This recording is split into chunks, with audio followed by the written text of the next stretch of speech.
እሺ እንተዋወቅ። ሰላም ጤና ይስጥልኝ። ስሜ ዶክተር በድሪ አህመድ የማህፀንና ጽንስ ስፔሻሊስት ሐኪም ነኝ ከዌልስፕሪንግ መልቲ ስፔሻሊቲ ማዕከል። እንግዲህ ዶክተር የወሊድ ክትትል ላይ በጣም አደገኛ ተብለው ሰዎች በደንብ ክትትል ሊወስዱ ከሚገባቸው ነገሮች ውስጥ አንዱ ሄፓታይተስ ቢ ነው ይባላልና ስለሱ አንዳንድ መረጃዎችን እንድትሰጠን ነው።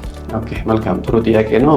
እናቶች ለክትትል ሲመጡ በእርግዝና ጊዜ ማለት ነው የተለያዩ ምርመራዎች አሉ። ቤዝ ላይ የሚባሉ ብዙ አሉ። ከነዚህ በዋናነት ሁሌ ማለፍ የሌለብን ሄፓታይተስ ቢ የሚባለውን ወይም ደግሞ የጉበት ቫይረስ ነው። ይሄ የጉበት ቫይረስ በተለይ በታዳጊ ሀገሮች ላይ ተንሰራርቶ በብዛት ይገኛል። ስለዚህ ሁሉም ነፍሰ ጡር እናት ለክትትል ሐኪም ቤት ስትሄድ ይህንም ቫይረስ ሳታሰራ አታልፍም። ስለዚህ አሁን ከተሰራ በኋላ ውጤቱ ሁለት ነው፣ ወይም ፖዚቲቭ ወይም ኔጋቲቭ ብሎ ነው ለሐኪሙ የሚመጣው። ፖዚቲቭ ከሆነስ ምንድነው፣ ኔጌቲቭ ከሆነስ ምንድነው አንድምታው የሚለውን ቀጥለን እንመለከታለን። ያው ኔጌቲቭ ከሆነ ችግር የለውም ኖርማል ነው ተብሎ ይታለፋል።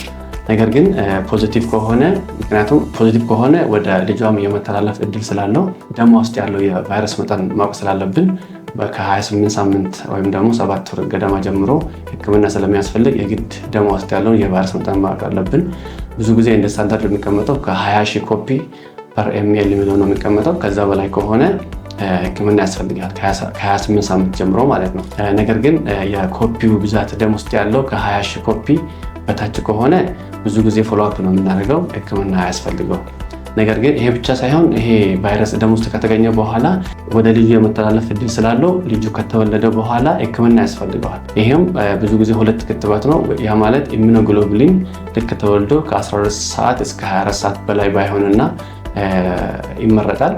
ይህንን በመውሰዱ ከዚህ በእርግዝና ጊዜ ወደ ህፃኑ ደም የተላለፈው ቫይረስ እንዲሞትና ልጁ የራሱን ህይወት እንዲቀጥል ያደርጋል።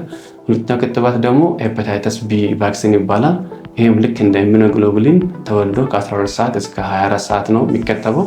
ብዙ ጊዜ 3 ትሬንድ ነው። ልክ እንደተወለደ 12 ሰዓት እስከ 24 ሰዓት፣ አንዱ ደግሞ ይህን ከተወጋ ከ1 ወር በኋላ፣ ሌላኛው ደግሞ ከ6 ወር በኋላ ነው የሚከተበው።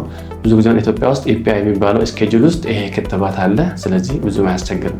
ሁለተኛው ፖይንት አንድ እናት ፖዚቲቭ ከሆነች በኋላ ባህሏም ቼክ መደረግ አለበት። ስለዚህ ባህሏ ቼክ ተደርጎ ፖዚቲቭ ከሆነ እሱም ምክንያቱም ከዚህ በፊት የነበረው ኮንታክት ላይ ፖዚቲቭ ከሆነ ምንድነው ማድረግ ያለብን?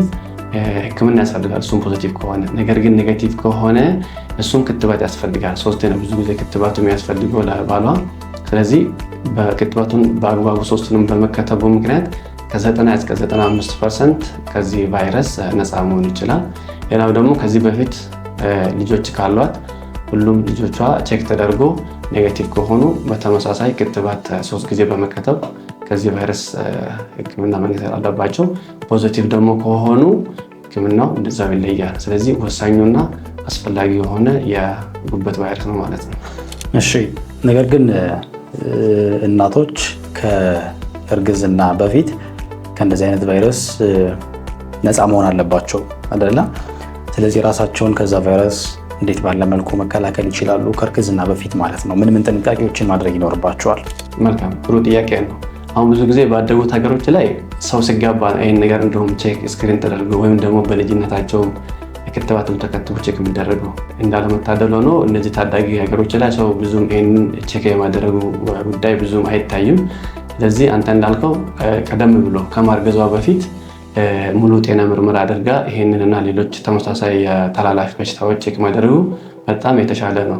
ነገር ግን በክትትል ጊዜ ስለሚመጡ ነው ቀደም ብዬ የጠቀስኩልህ እንጂ ከማርገዛቸው በፊት ሙሉ ጤናቸውን ቼክ አድርገው ወደ እርግዝና ቢገቡ እጅግ በጣም የተሻለ ነው እና የሚመከረው እሱ ነው። ስለዚህ አሁን ይህንን ቪዲዮ የሚመለከት ሁሉ ሰው ለራሳቸውም ሆነ ለቤተሰቦቻቸው ይህንን ቪዲዮ እንዳዩ ይህንን መልእክት አንድ እናት ከማርገዟ በፊት ምክንያቱም እርግዝና ሲባል የግድ የሴቷ ብቻ ሳይሆን የቤተሰብ ኃላፊነት ስለሆነ ከዚህም አልፎ ደግሞ የሀገር ኃላፊነትም ስለሆነ ሁሉም ለማርገዝ ያሰቡ ባለትዳሮች ወይም ጥንዶች ከማርገዛቸው በፊት ሄፓታይተስ ቢ ሊሆን ይችላል ሌሎች ተላላፊ በሽታዎች ቼክ ተደርጎና ስክሪን ተደርጎ እንዳስፈላጊነቱ ቢከተቡና ካለባቸውም ሕክምና በማግኘት ቅድም እንዳልኩ የቫይረስ ደም ውስጥ ያለው የቫይረስ መጠን በጣም ሎ በማድረግ ኦልሬዲ ካለባቸው ማለት ነው ሎ በማድረግ ወደ እርግዝና እንዲገቡ ከሌለባቸው ደግሞ ክትባቱን በመከተብ ቀደም ሲል የጠቀስኩትን ፐርሰንት ከ90-95% ከዚህ በሽታ ላለመያዝ ይችላሉ ማለት ነው። እነዚህንና መሰል የጤና መረጃዎችን ለማግኘት ከፈለጉ